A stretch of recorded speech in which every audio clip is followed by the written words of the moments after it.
오늘은 출애굽기 23장 1절에서 13절 말씀입니다. 오늘 말씀은 공의와 자비에 관한 규례 그리고 안식일에 관한 규례가 기록되어 있습니다. 공의와 자비를 하나님께서는 원하십니다. 공의와 자비가 어떻게 보면 모순되는 것처럼 보이지만 이것은 하나님의 성품을 그대로 반영하는 것입니다. 하나님께서는 공의로우시지만 또한 자비로우신 분이기 때문에 이 세상의 모든 일들에 대해서도 하나님의 공의와 하나님의 자비가 적용되며 또한 그것에 따라 사람들이 그것에 참여하기를 주님께서 원하십니다. 오늘 이 말씀을 통하여서 우리에게 주시는 하나님의 마음을 함께 묵상해 보기를 원합니다. 1절입니다. 헛소문을 퍼뜨리지 마라. 악인들 편에 서서 악한 증인이 되지 마라. 공의와 자비에 관한 규례에서 하나님께서 먼저 말씀하시는 것은 바로 말에 관한 것입니다. 헛소문을 퍼뜨리지 말라는 것입니다. 여러분, 우리는 말의 무서움을 너무나도 잘 알아야만 합니다. 내가 내뱉는 말이 어떤 결과를 가져오는지 우리는 제대로 생각하지 않은 채 내뱉고 있습니다. 또한 그 말의 원천이 어디에서 나오는지도 우리는 알아야만 합니다. 예수님께서는 사람의 입으로 들어가는 것이 더러운 것이 아니라 사람의 속에서 나오는 것이 더럽다고 말씀하셨습니다. 우리의 말은 우리의 마음에서 나오는 것이기 때문에 우리의 말을 더욱더 조심해야 됨을 주님께서는 알려주셨습니다. 특별히 악인들 편에 서서 악한 증인이 되지 말라고 하십니다. 거짓된 증언을 통하여서 많은 사람들이 손해를 입을 수 있고 또한 심지어는 억울하게 죽임을 당할 수도 있기 때문입니다. 이 일을 당하신 분이 바로 예수 그리스도이십니다. 수많은 사람들의 거짓 증언으로 인해서 예수님께서는 재판을 받으시고 십자가에 달려 돌아가셨습니다. 이 말씀을 하나님의 백성들에게 주셨는데 하나님의 백성들이 지키지 않고 하나님의 아들을 죽인 것입니다. 또한 군중을 따라서 악을 행하지 말라고 하십니다. 다수의 편에 서서 공의를 그르치는 일이 없게 하라고 하십니다. 다수가 정의가 아니라 정의가 정의입니다. 많고 적음이 중요한 것이 아니라 옳고 그르냐가 중요한 것이죠. 하나님께서는 또한 3절에 이렇게 말씀하십니다. 또 가난한 사람이라고 해서 편드는 일도 없도록 하여라. 우리는 가난한 사람이 그리고 부자가 어떤 사람인지에 대한 편견을 가지고 있습니다. 우리는 흔히 이러한 생각을 합니다. 가난한 사람은 좋고 부자는 나쁜 사람이다. 또한 이러한 생각도 합니다. 대형 교회는 나쁘고 작은 교회는 좋다. 여러분, 그렇지 않습니다. 좋은 교회가 좋은 교회이고 그리고 또한 가난한 사람이 착한 것이 아니라 가난한 사람과 부자 그것이 중요하지 않고 좋은 사람이 좋은 사람이라는 것입니다. 어떤 사람이 가난하다고 해서 그를 편드는 일이 없이 공정하게 재판해야 됨을 주님께서 말씀하십니다. 또한 이것이 사람에게만 적용되지 아니하고 짐승에게도 적용되어서 원수의 소나 나귀가 길 잃은 것을 보면 반드시 주인에게 데려다 주라고 말씀하고 계십니다.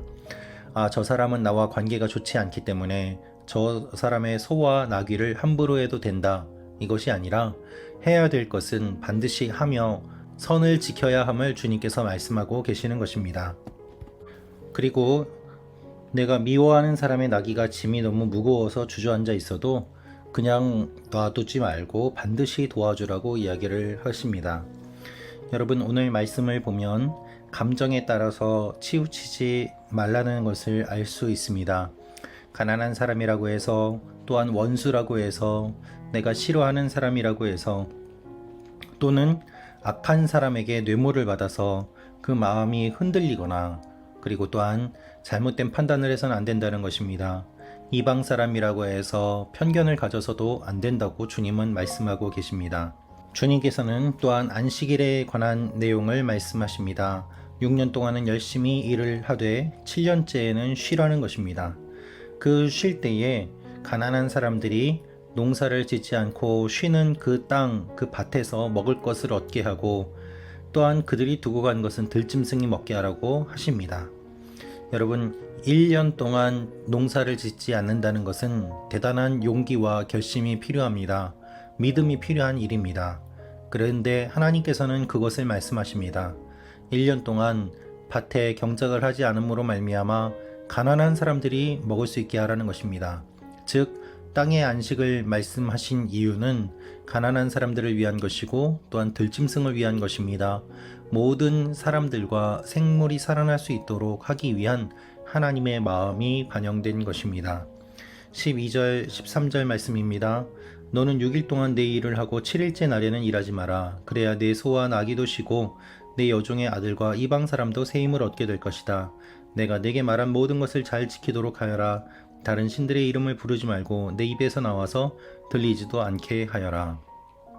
주님께서 안식을 말씀하시는데 주님께서 말씀하시는 안식의 원리는 내가 쉬는 것이 아니라 내가 쉼으로 말미암아 다른 사람들도 쉴 수 있으니 너만을 위한 안식이라고 생각하지 말고 모두를 위한 안식이라고 생각하며 쉬라는 것입니다. 사장님이 쉬지 않는데 어떻게 직원들이 쉴 수 있겠습니까? 또한 중요한 사람이 쉬지 않는데 어떻게 다른 일들을 맡은 사람들이 쉴 수가 있겠습니까? 6일 동안 충분히 일을 하고 7일째에는 쉬어야지 소와 나귀도 쉬고 여종의 아들과 이방 사람도 새 힘을 얻게 될 것이라고 말씀하십니다. 즉, 이 안식일은 개인을 위한 안식일이 아니라 타인을 위한 안식일, 또한 공동체 전체를 위한 안식일이었습니다. 하나님께서 주신 안식일의 의미를 우리가 바르게 생각해야 될 것입니다. 하나님께서는 이것을 잘 지키도록 하시고 다른 신들의 이름을 부르지 말라고 하십니다. 쉬는 것은 믿음이 필요합니다. 믿지 못하면 쉬지 못합니다. 그래서 결국 안식일의 마지막은 하나님을 의지하고 신뢰하는 것이며 또한 우상의 이름을 부르지 않는 것입니다.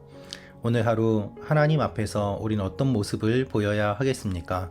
주중에 열심히 최선을 다하고 또한 안식일을 준비하며 또한 안식일을 정말 안식일답게 지키는 그러한 일들이 여러분과 저의 삶에 일어나기를 원합니다.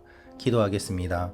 아버지 하나님, 우리가 공정하게 판단하게 하여 주옵소서. 감정적으로 흔들리지 아니하고 가난한 사람이라고 해서 더 점수를 주거나 마음을 주거나 또한 부자라고 해서 경멸하는 것도 아니고 이방인이라고 해서 차별하는 것도 아니고 우리의 마음에 따라서 환경에 따라서 상황에 따라서 그렇게 판단하는 것이 아니라 하나님께서 주신 말씀과 기준에 따라 판단하며 또한 그것을 지킴으로 믿음으로 지킴으로 하나님 앞에 나아가는 하나님의 사람들이 되게 하여 주옵소서. 예수님의 이름으로 기도합니다. 아멘.